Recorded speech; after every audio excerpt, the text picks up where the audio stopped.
Hello, UFC fans, and as legendary ringside announcer Bruce Buffer would say, it's time for a UFC 275 edition of the Big D podcast. But before I bring in today's special guest, please subscribe, like, and share the Spunky Spectrum Sports YouTube page where you can see this video.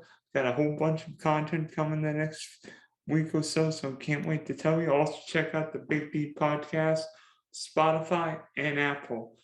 So, just as he was for the last UFC pay per view, my friend Billy Ward is joining us from Michigan. And Billy, you ready for UFC 275 in Singapore this weekend?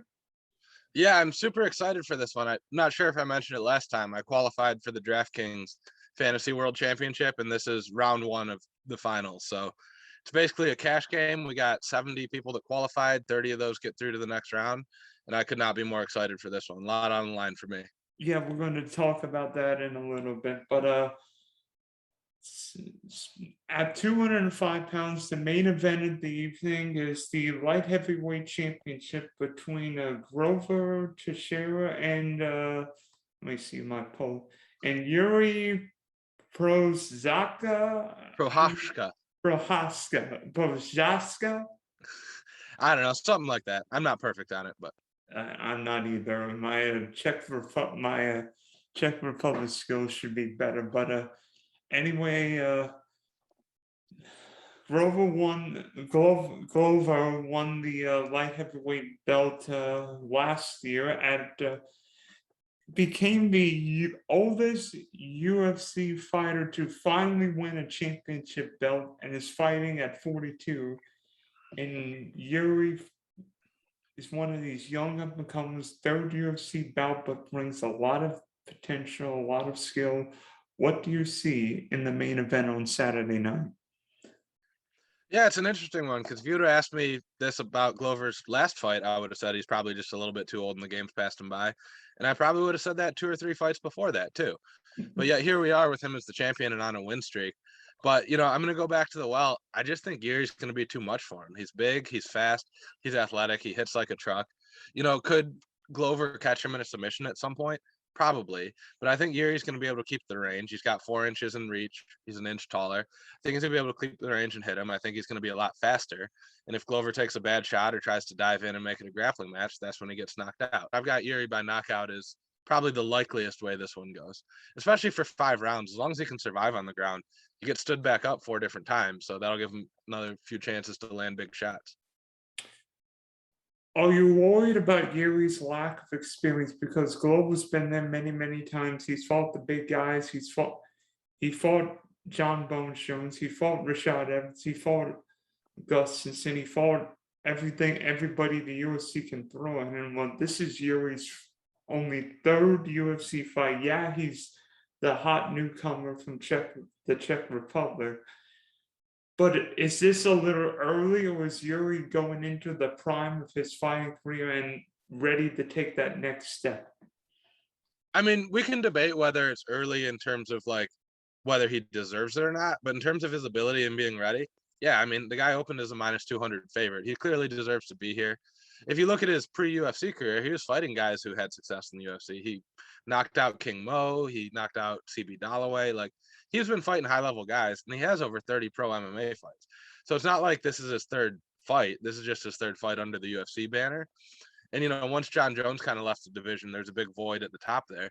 And it's time for another younger, not that he's super young at 29, but another younger fighter to step in and, maybe have a run as a long reigning champion like we saw with John Jones or some of the fighters before him. I do think it's interesting because Yuri's this hot upcomer, and it's rare you see a UFC champion as a +200, as a +170 dog, or so. +170 dog in a championship fight. Of course, but it's also rare that we see a 42-year-old who's defending his title for the first time. So we're rewriting a lot of rules here with this one. There's not a lot of precedent for guy finally wins the title in his 40s and now is defending against a much younger, probably in his prime fighter. Randy Couture did pretty well fighting in his 40s. He did, but you know, he had a title. I think he won his first title in his 30s, if I'm not mistaken. And he did well, and it certainly can happen. But you know, Randy Couture is one of a kind for a reason. He also wasn't taking the kind of damage that Glover has for the last 10, 15 years, because Randy Couture was just wrestling. Where Glover's, you know, has 7 losses. I don't know how many of those are knockouts, but he's in a long MMA career taking a lot of damage, which I think sometimes we look at the age too much and don't worry about the miles, but I think the miles here. 3 knockouts Yep. for Glover. 33-7, 18 knockout wins, 10 submissions, 5 decisions. In his 7 losses, 3 have been KO losses. Yeah, you know, even if you don't even look at the losses, just think about how much damage he's taken in training over it. He turned pro in 2002. You know, like that's a long time to be getting hit in the head, getting beat up, living that life. Like, I think that's a little bit different than a guy like Couture, who is just a wrestler. I shouldn't say just a wrestler. I don't mean that as a pejorative, but someone who wasn't getting punched in the head on a regular basis for the first 20 years of his adult life or whatever it has been for Glover. And plus, fighting change. I mean, do you think could this be a changing of the guard from the old stallions to maybe these younger, more knockout artists? Yeah, it's certainly what it feels like. And not that Glover doesn't have power. You know, like he's hit some people hard. He's dropped a lot of people in his career. I think it started to wane a little bit down the stretch here. But yeah, you know, if Jiri wins here and maybe we see Ankalaev beat Anthony Smith and one of those guys at the next title fight, do we see some of these younger guys holding on to the belt for a long time? I think we do. It's probably Błachowicz probably has one more title fight in him at the top of the 205. And if he doesn't get that, then I think it is kind of a changing of the guard for this next wave of light heavyweights coming in. Can't wait to see this fight. So the next fight we're going to talk about, we've already seen this fight once. It was a couple years ago. I believe it was the last UFC pay-per-view before the COVID shutdown in 2020, and that is let me see, Jang Welly against Joanna. Oh God, Young Jacek. Joanna what? Young Jacek. It's not pronounced anything like it's said, because these Polish names are ridiculous. In one of the craziest female fights we've ever seen. It was a 5-round classic that Jang won. In a split decision for the strawweight belt. Now, there's no belt on the line here, but to me, I can't wait to see this fight on Saturday night. I think there's going to be a lot of action. I think there's going to be a lot of excitement. And be honest, somebody's hitting the canvas this time. I don't know about that.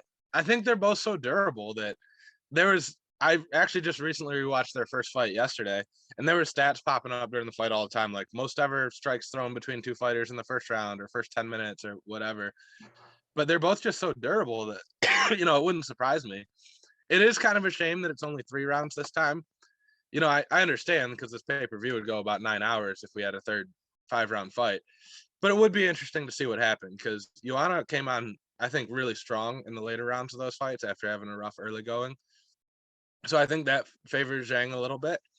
I think she's the better 3-round fighter. And also just the fact that, you know, Zhang's had 2 fights since then. One was a knockout loss to Rose Namajunas. One was a split decision loss. But Joanna's just been sitting on the sideline since then. I don't think it does her any favors at this point to just be coming back to make her return against Zhang. With that said, should be a fairly close fight. You know, the first one was extremely tough to judge. There's a lot of action, but it was pretty 2-sided in most of those rounds. So I'm excited for this one. Really wish it was a 5-round fight. If it was a 5-round fight, it would almost certainly make my DFS lineup.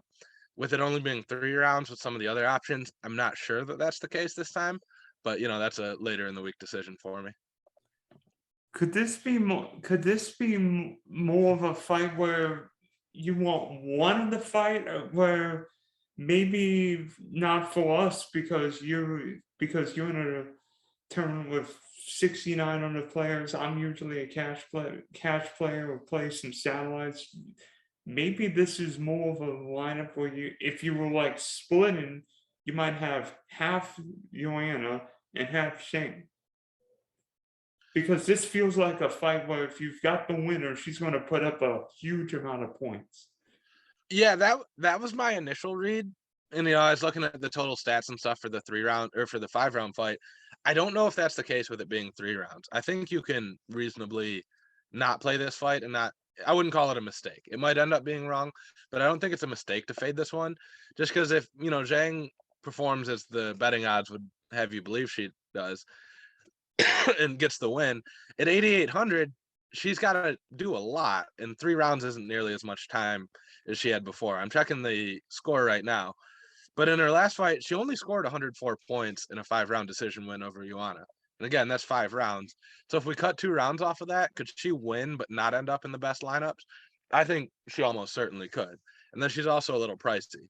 So, for tournament plays and stuff this week, which I'm not sure I'm even going to do, just given what I got going on, I think Joanna is probably the better play, because if she wins it all, she's definitely going to be in the optimal lineup as cheap as she is. And it's not that crazy to think she actually drops Wiley with one of her shots that she landed like last time. So she's probably the better tournament play. For cash games, I'm strongly considering Zhang. I just don't know if I can pay the 8,800 on a slate where there's not a lot of cheap fighters that I really like. Yeah. And in the next fight, which is the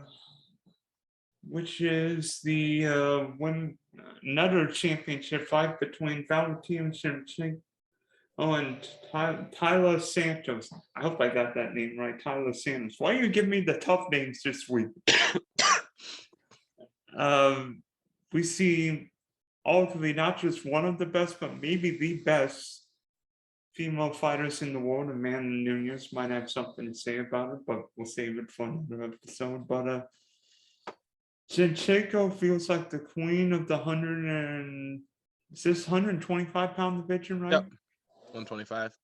And does Santos have any chance to pull off another monumental upset? Because seemingly there have been more upsets on the women's side than ever. Because Nunes lost last December, and then we saw Carla beat Rose at the last UFC pay-per-view.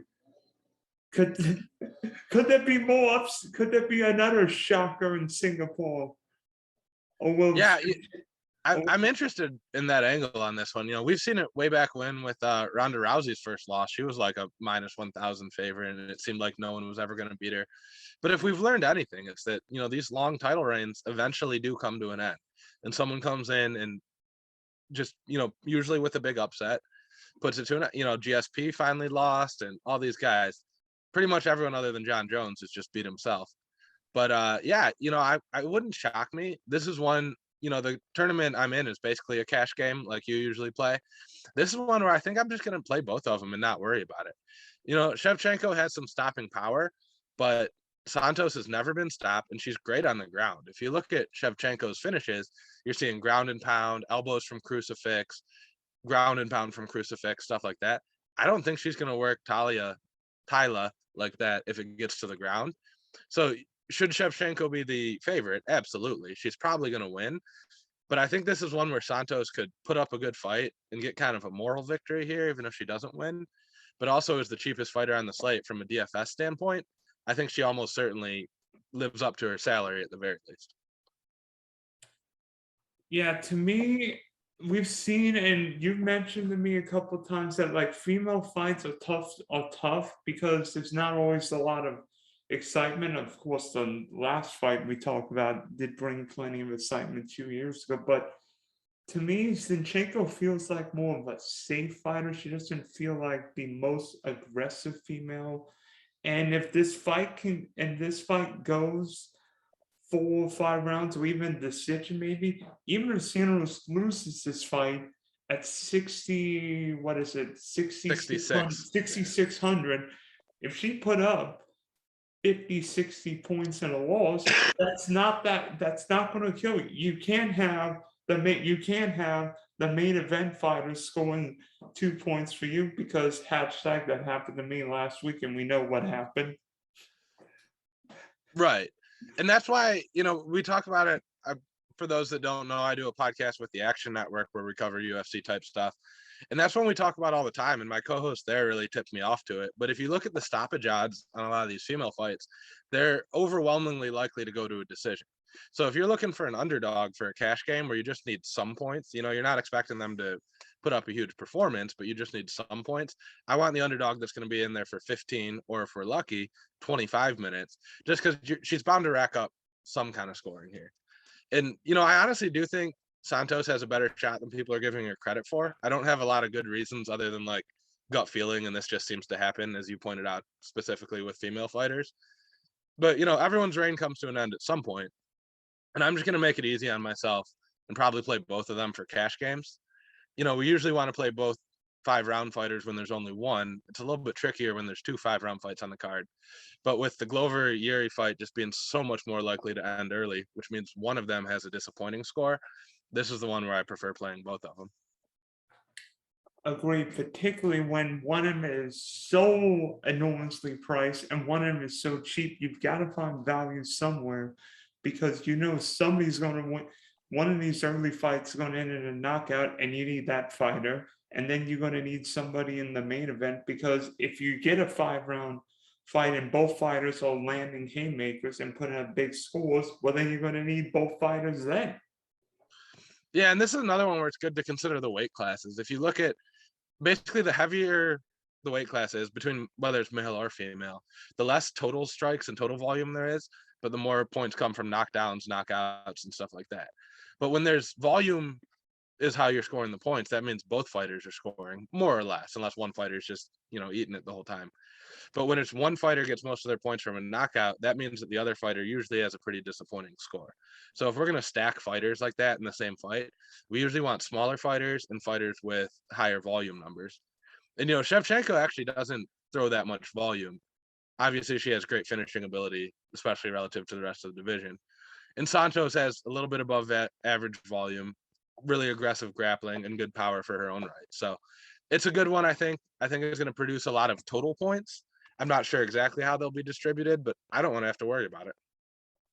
Yeah, I'm going to kick back and just enjoy my scorecard, because if I get, I mean, let's just say, what would be a good score for this fight if you were playing a casual your tournament? Would you take 170 from this fight? Between the two of them? Yeah. Oh, if I could get 140 or so between the two of them, I'd be real happy. Because if you get an average of 70 points a fighter, that's putting you over 420 on the slate, which usually wins most cash games. So yeah, that's about what I look at, is if I can get 140 between the two of them in a fight, I think I'll take it. Yeah, because usually it's like 415, 420 that I catch and cash. So and it depends on the number of fights on the card and how they end up going. But you know, Santos only scored 30 in her only UFC loss, which was a split decision, but that was 3 rounds. So if you figure that's 10 points per round, could she get to 50 in a loss against Shevchenko? That's not crazy. And then if it goes 5 rounds, Shevchenko is almost always scoring in the triple digits with a win. So, you know, 140, 150, I think that's a strong possibility if we see a decision. And this one is currently minus 120 to go to a decision. So slight favorite to go to a decision. we like that. We like that. We like long fights when they are championship fights. You know, yeah, I'd prefer it to be minus 200, minus 300. And if it were a 3-round fight, it probably would be, you know. But if we get 3 or 4 rounds out of Santos at her salary and she puts up 10 points per round, you can live with that too. Yep. Compared to, like, you know, a Glover loss, which could be knocked out within 3 minutes, and he scores 2 points like Rosenstruik last week. Oh, was a Jiri loss when he scored, where he's taken down right away and submitted, and where he submitted, rear naked choked, or Conor McGregor against Cowboy Cerrone, which lasts what, 5 seconds? Well, last right. What, 8 seconds. That's just so much less likely to happen with these female fights, which is honestly another reason there's a high degree of safety in both Zhang and Young Jake in the featured main event bout too. But with that only being three rounds, you just don't quite have the ceiling or the upside that you do out of Shevchenko and Santos. Okay, so as you may not have known, my Billy is competing in the. Could you explain the contest that you're in, where you one of 70 people competing for the? I think is it the MMA World Championship or what? Correct. Yeah, so the only way to get in is to win a qualifier, which I won like the second or third one and then played a little bit after that, but ended up with only one ticket. And it's a 3-round process. So in round 1, which is this weekend, 70 entrants compete, 30 move through to the next round. Round 2, 30 entrants compete, and then the final 10 move on. In the last round, they actually are going to fly us out to Dallas for the UFC pay-per-view there at the end of July. And it has 100 grand to first place. I think everyone who makes the final 10 makes like 10 grand and up.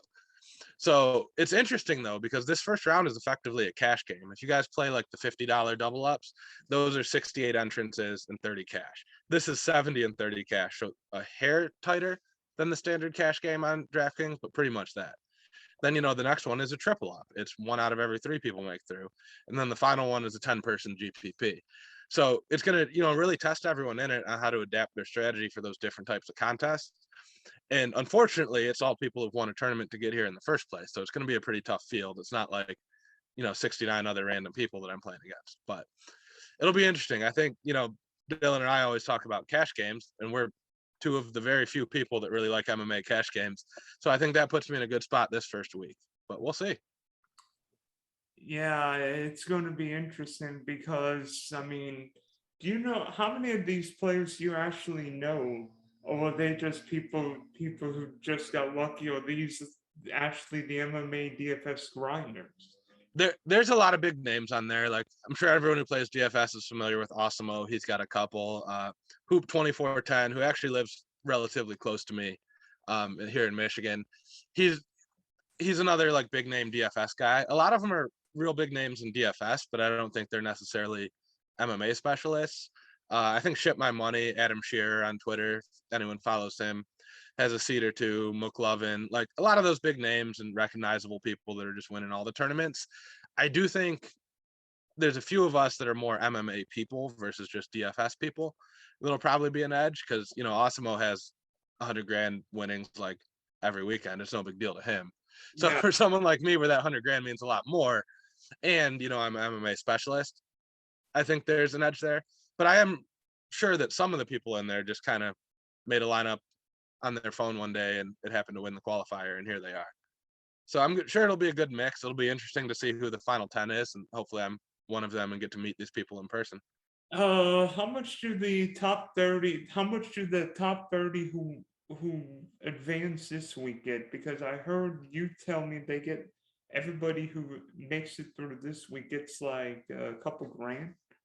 So the minimum prize this week is 2 grand. So if you finish 61st through 70, you get 2 grand. Then I think it's 3 if you're in the 50s and 4 if you're in the 40s or 30s. Or I don't know exactly. I'd have to look it up.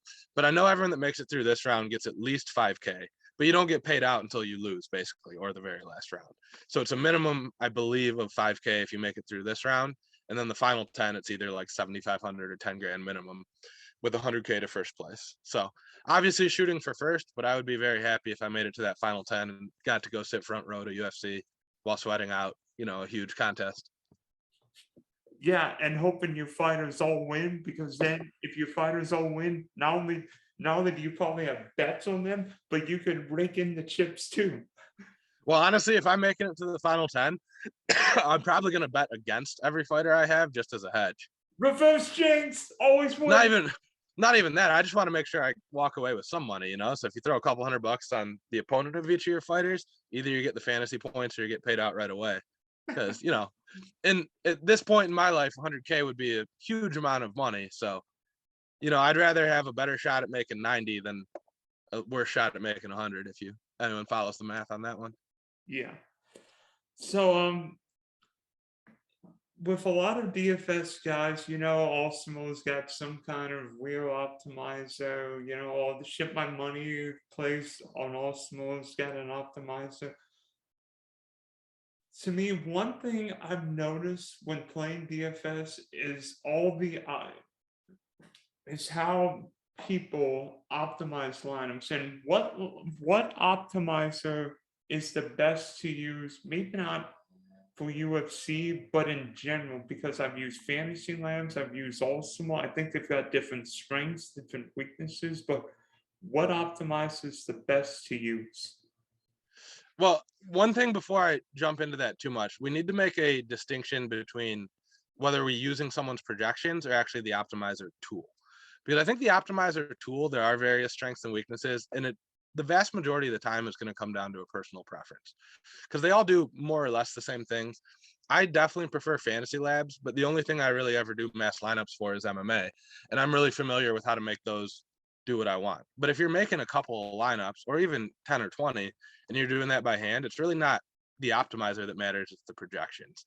So, the projections are interesting. It's real tricky for MMA.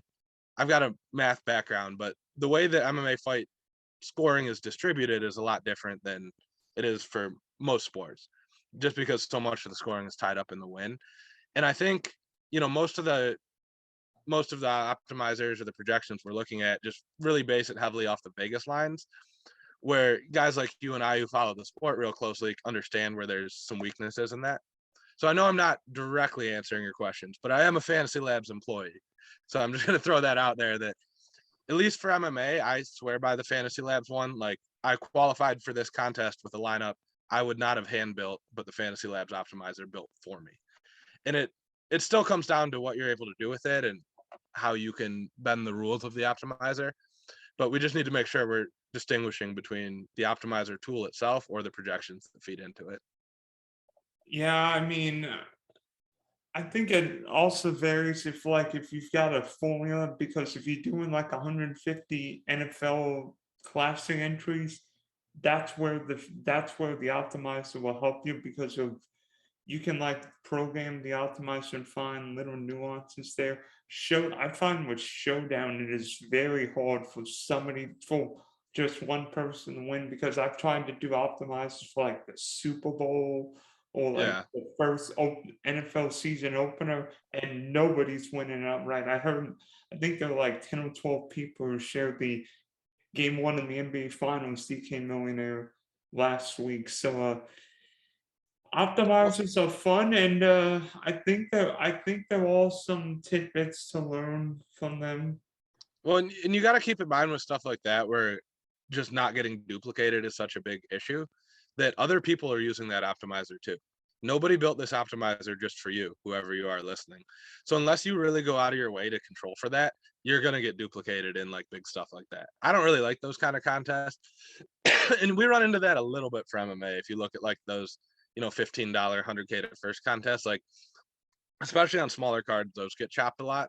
But if you're playing the smaller style tournaments that I like to do, it's not as much of a concern. And I just really like the Labs optimizer because I can set rules for I want either fighter A or fighter B or 2 out of these 3 and stuff like that. And that's where I can really create some of those groupings that I want, that I'm confident in, and then let the optimizer fill in with fighters that I probably wouldn't have got to on my own. Because there's some fighters that for whatever reason you just aren't thinking about or you aren't getting there. And that's, I think, the value in an optimizer versus just doing it yourself when you're like, oh, I really like him, but then you're clicking him in every lineup. And if he has a bad night, then you kind of out of luck. Yeah. Or like last week, because the optimizer really liked one of the guys in the main event, but he ended up getting 2 points. Is that because the optimizer was bad, or I got unlucky with the main event fighter last week? Well, and that's tricky, especially if you're using it for cash games. But usually the underdog main events, the underdog, honestly, even the favorites as well. When one fight on the card lasts 60% longer in theory than the other ones, the median projections on those guys is always going to be higher. Because if it goes to a decision, there's just going to be so many more points than if those 2 guys had only fought 3 rounds. But that doesn't mean that that's always going to happen or that it's even likely to happen. So that's where, sometimes you just have to suck it up and say, hey, I'm taking a stand on Jairzinho Rosenstruik. And if he has a good day, I'm going to have a good day. And if he has a bad day, I'm not winning any tournaments this week. So that's like the biggest. So go ahead. So it wasn't that I did anything wrong. It's just maybe one of those weeks. Yeah, and we have to keep in mind that, the optimizer is fed by whatever projections. And at least with Fantasy Labs, you can upload any projections you want. Like if you just wanted to make your own spreadsheet with how many points you thought everyone was going to score and then put it in there and let the optimizer work, you absolutely could do that. But just speaking to the projections, they're always going to be skewed higher on the 5-round fighters. But that's why I like to look at things like, the odds for this fight to end inside the distance. Just because we know if this one ends inside the distance, one of those 2 is most likely going to have a bad score. So, I did a video on how to use the Labs optimizer for MMA, and one of the things I said is you kind of just have to accept that unless you're doing 150 lineups and covering all your bases, there's going to be weeks where you take a stand on a guy and he has a terrible day, and you're just not going to win those weeks. But you're not going to win most weeks anyway. Like if you win, one big tournament a year, you're doing great. So it's just part of the game. It's a high variance. DFS is high variance enough, and then when we add a high variance sport like MMA into it, no one's going to win every time. All right. So thank you, Billy. We wish you well, and hopefully we'll see you in the big D late July. Yeah, and anyone who follows me on Twitter, it's PsychoWard586. I will be tweeting out the contest link if anyone wants to sweat along live with me the first round of this finale. Oh, I'll be sweating with you here. So, I'm not too sure who's going to be in my lineups yet, but come Saturday night after lock, we'll all get to see. And, I've obviously hinted at it a little bit on my strategy with the 2 title fights, but beyond that, it's still very much up in the air. So it'll be exciting.